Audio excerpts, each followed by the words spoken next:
Electronic media వీళ్ళకు ఉన్నటువంటి YouTube channels, వీళ్ళు పంచి పోషించేటువంటి యూట్యూబ్ ఛానల్స్ వీళ్ళ వ్యవస్థ మొత్తాన్ని ఆక్రమించేసి అక్కడ ఏమీ లేని చోట అద్భుతాలు సృష్టిస్తున్నాడు ముఖ్యమంత్రి చంద్రబాబు నాయుడు అని చూపించేటువంటి ఒక అద్భుతమైనటువంటి రూపకల్పనతో ఏబిఎన్, టీవీ5, మహా టీవీ అండ్ యూట్యూబ్ ఛానల్స్, నాకు తెలిసి ఒక 400-500 యూట్యూబ్ ఛానల్స్ పెట్టుకొని వీళ్ళు నెలకి 200 కోట్ల రూపాయలు, ఐఎమ్ ఆన్ రికార్డ్, నెలకి 200 కోట్ల రూపాయలతోటి సోషల్ మీడియాని, యూట్యూబ్ ఛానల్ని మేనేజ్ చేస్తూ, పత్రికల్ని మేనేజ్ చేస్తూ, రాష్ట్రంలో ఏ విధమైనటువంటి పెట్టుబడులు లేకపోయినా, రాష్ట్రంలో ఏ విధమైనటువంటి ఉపాధి కల్పన లేకపోయినా, సూపర్ 6 అమలు కాకపోయినా నా రాజ్యం నామరాజ్యం, రేప్ చేస్తే మాట్లాడేవాళ్ళు లేడు, మర్డర్ చేస్తే అడిగేవాళ్ళు లేడు. ఇలాంటి పరిపాలన చేస్తున్నటువంటి ప్రభుత్వాన్ని ఎందుకు నెత్తి మీద తీసుకొచ్చి పెట్టుకున్నామా అని రాష్ట్ర ప్రజలలో రామచంద్రాన్ని ఏడుస్తుంటే మీరు సీక్రెట్ టూర్లు చేస్తారా? రాష్ట్ర ప్రజలకి మీరు భరోసా ఇవ్వాల్సినటువంటి బాధ్యత మీకు లేదా? జాబ్ క్యాలెండర్ గురించి నేను అష్యూరెన్స్ ఇచ్చాను, 1వ తారీఖు వస్తుంది, నేను ఇక్కడ కూర్చొని జాబ్ క్యాలెండర్ రిలీజ్ చేసి ఈ నిరుద్యోగుల పాలిట నేను ఈ రాష్ట్ర ప్రభుత్వం కమిట్మెంట్ తోటి ఉందని నిరూపించుకోవాల్సినటువంటి బాధ్యత మీకు లేదా నేను అడుగుతున్నాను.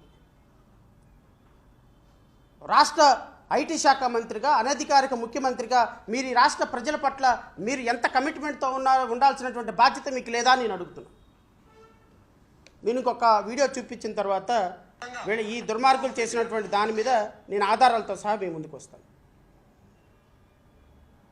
ఇదే ప్రభుత్వంలో ఉప ముఖ్యమంత్రిగా ఉన్నటువంటి పవన్ కళ్యాణ్, ఆయన గురించి మాట్లాడకపోతే ప్రెస్ మీట్ కంప్లీట్ అవుతుంది. ఆయన గురించి మాట్లాడితీరా. ఎందుకు మాట్లాడితీరాలి అంటే ఈ దుర్మార్గులందరికంటే ఈ అలీబాబా 40 దొంగల్లో ప్రధానమైనటువంటి దొంగ ఇదిగో ఈ పవన్ కళ్యాణ్. ఈ దొంగల ముఠాకి హెడ్ చంద్రబాబు నాయుడు గారు అయితే సబ్ హెడ్ పవన్ కళ్యాణ్. ఈ ప్రభుత్వాన్ని నేనే తీసుకొచ్చాను, ఈ ప్రభుత్వాన్ని నేనే తీసుకొచ్చారు, ప్రభుత్వాన్ని నిలబెట్టారు. Yes, people of the state believed you. మీ మాటలు నమ్మారు, మోసపోయారు, నష్టపోయారు. 20 లక్షల ఉద్యోగాలు కల్పన చేస్తానన్నారు. ఎన్ని ఉద్యోగాలు కల్పన చేశారో నేను ఇప్పుడు మీకు చెప్తా, రాష్ట్ర ప్రజలకు వినిపిస్తా. ఈ డాక్యుమెంట్లన్నీ అవే. 60 లక్షల మంది నిరుద్యోగులకి మరి నిరుద్యోగ భృతి ఇస్తారన్నారు కదా సార్. మీరు ప్రజాగళంలో చంద్రబాబు నాయుడు, పవన్ కళ్యాణ్ గారు జాయింట్గా రిలీజ్ చేసినటువంటి మేనిఫెస్టో ఇది. ఇదిగో ఈ మేనిఫెస్టోనే మీకు రేపు శిరాఘాతం కాబోతుంది, గుర్తుపెట్టుకోండి.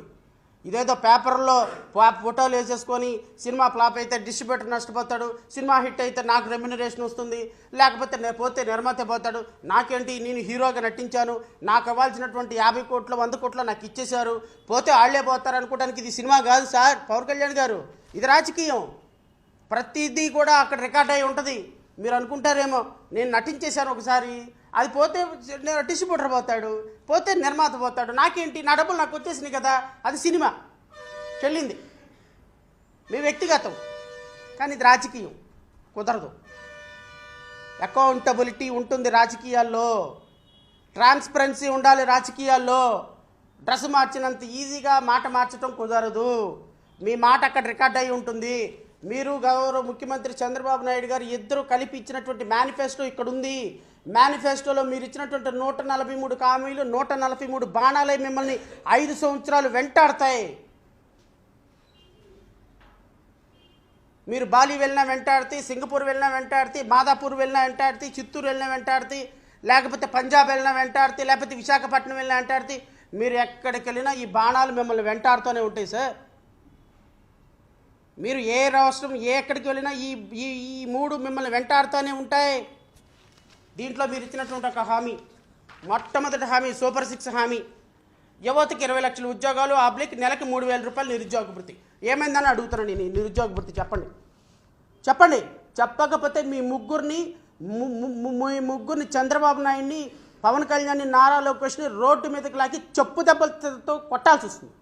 రాష్ట్ర ప్రజలు మిమ్మల్ని ఏ మెట్టితో కొట్టాలని నేను మొన్న అనగానే మీడియా మొత్తం అబ్బో గంగోలు ఎత్తిపోయింది. పవన్ కళ్యాణ్ గారిని అంత మాట అంటారా? పవన్ కళ్యాణ్ గారిని చెప్పుతో కొట్టాలి అంటారు. చెప్పుతో కొట్టాలని నేను అనలా. అనధికారికంగా డబ్బులు తీసుకోకుండా డబ్బులు తీసుకున్నారని గత ముఖ్యమంత్రి గారు వారి పార్టీ మీ మీద అన్నప్పుడు మీరు మీ ప్రధాన కార్యాలయంలో చెప్పులు చూపించి మాట్లాడుతున్న సందర్భంలో ఇప్పుడు నా మీద ఒక ఎలిగేషన్ చేశారు కాబట్టి నేను ఏ చెప్పుతో కొట్టాల్సి వస్తుంది అని అన్నా. నేను ఇప్పుడు నేను అడుగుతున్నా, రాష్ట్ర ప్రజలు 5.5 కోట్ల మంది ప్రజల్లో ఉన్నటువంటి 68 లక్షల మంది నిరుద్యోగుల ద్వారా అడుగుతున్నా, మీరు 20 లక్షల ఉద్యోగాల కల్పన చేయకపోతే నెలకి 3,000 రూపాయల నిరుద్యోగ భృతి ఇస్తామని మొట్టమొదటి సూపర్ 6 హామీ ఇచ్చారు. ఈ సూపర్ 6 హామీ గురించి ఏమి సమాధానం చెప్తారు యువతకి చెప్పండి. ఇది హామీ కాదా?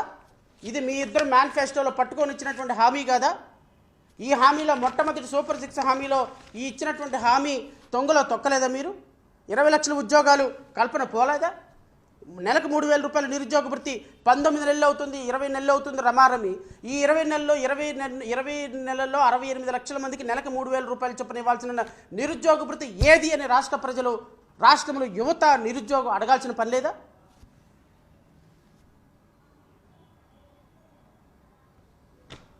సిగ్గు లేకుండా సొల్లు కబుర్లు చెప్తున్నారు.